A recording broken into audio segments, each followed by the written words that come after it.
Hi there, this is Pete Howard of the Entertainment and Music Division of Heritage Auctions. And I'm Garry Shrum, music and entertainment as well. And we have something really special to show you. Absolutely. Any record collector worth their salt who's a veteran in the field knows that the original Freewheelin' Bob Dylan album with the 4 deleted tracks is in many ways the crown jewel of the collecting hobby. It just doesn't get any better. And we have one coming up in our March 12th and 13th David Swartz vintage vinyl collection. Oh yeah, incredible vinyl collection. Yeah, just amazing. We have other videos about everything else, but this record's so special and important, we wanted to shoot a separate video just for this. You know, Garry, what's interesting is I never hype. I don't like hype. I don't like to exaggerate. I like to keep expectations low. Nothing you can say about this record would be hype. It's just such a fantastic collectible. Oh yeah, and in the condition that this piece is in, it's the best copy I've ever seen. Mm-hmm. Yeah. And just the few that got out, back in the day, they got played. Mm-hmm. This one was really well loved and just taken very good care of. Mm-hmm. Yeah. Not to get too personal, but in the 1970s, I like to say I had the best Bob Dylan record collection in the world. And somehow I had gotten two, because I live in California where they were distributed, I had 2 of these, 2 original Freewheelin' Bob, and all of my Dylan collecting friends all over the world had 0. Right. So I actually felt guilty, but I considered myself a real freewheeling expert. It's amazing that 40 or 50 years later, here I am with Heritage, and we're selling one. But my point is, the 2 Freewheelins I had, both were like in G condition, good. There were scratches, one of them skipped a little bit and stuff. That's the way you always find this record, because folkies would buy it and just play it back then. And this one is just in beautiful nick, as the British would say. Yeah, it's stunning shape. As you can see here, it's still got the shrink wrap. It's a little tear in the shrink wrap. Oh well, it still has the shrink wrap anyway. And look how much, it's just so clean. Mm-hmm. Just mm-hmm.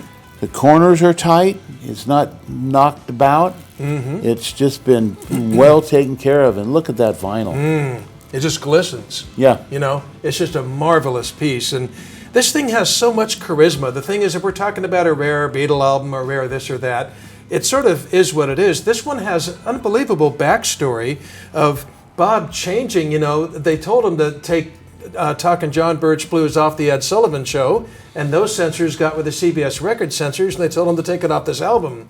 Well, Dylan's never explained why he changed 4 songs instead of just 1, but the pressing plants had already started rolling on the West Coast, and some were spit out. And of course, the key rare song is Talkin' John Birch Society Blues, and that has they never made one, or they destroyed them all, with Talkin' John Birch on every element, label, cover, and play music. Right. So it doesn't get better than this. The ones that play the music don't say so on the label. And A Hard Rain's Gonna Fall, his long epic, ended side 1 on the common Freewheelin', and on this one, it's the 3rd band. So record collectors, including myself for decades, when you find this record in a used record store, I mean, not in Europe or something, but on the West Coast, you don't have to play it. You just pull that record out and hope that the last band on side 1 is narrow, and the fat band is in the middle, and that's what this one has. Yeah. And also you could read out the etchings in the run-out groove and tell which pressing it was too, but in the beginning people didn't know that. I didn't know it in 1973. Yeah. No, I put notices up in record stores saying, "What did this record?" And I finally got one that way. But given the importance of Dylan, I mean, he doesn't get his arc on the graph is like the Beatles. It's gone up and up and up and never dipped. And it's according to George Harrison, in 100 years, people are going to even forget the Beatles' names, but they're going to remember Bob Dylan. Mm-hmm. And this album leads off with Blowing in the Wind, truly the anthem for a generation and the most important song for addressing the civil rights movement. And then it goes through all its other epic classics like A Hard Rain's Gonna Fall. But to get these 4 different songs on here, you can get them on the Bootleg Series box set now. You can get MP3s and CDs and whatever else. But to have the piece of original vinyl that was pressed when he was a 22-year-old unknown folkie, tried to get a break. It's just I think it's the absolute top of the record collecting hobby. Oh, absolutely. People have been talking about this for years. when I had my shop, I had people come in and asking for it always. I had my shop for 28 years.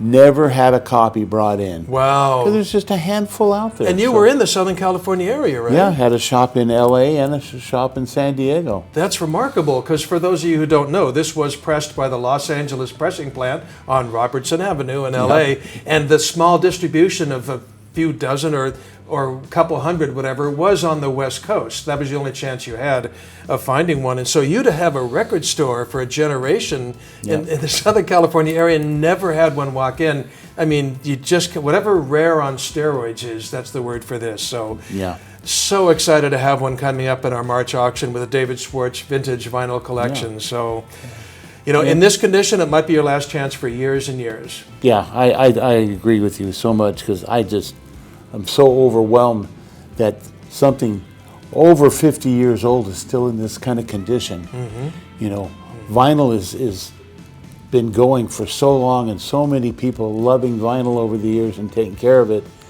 For it to still be in this shape is remarkable, being the rare piece that it is.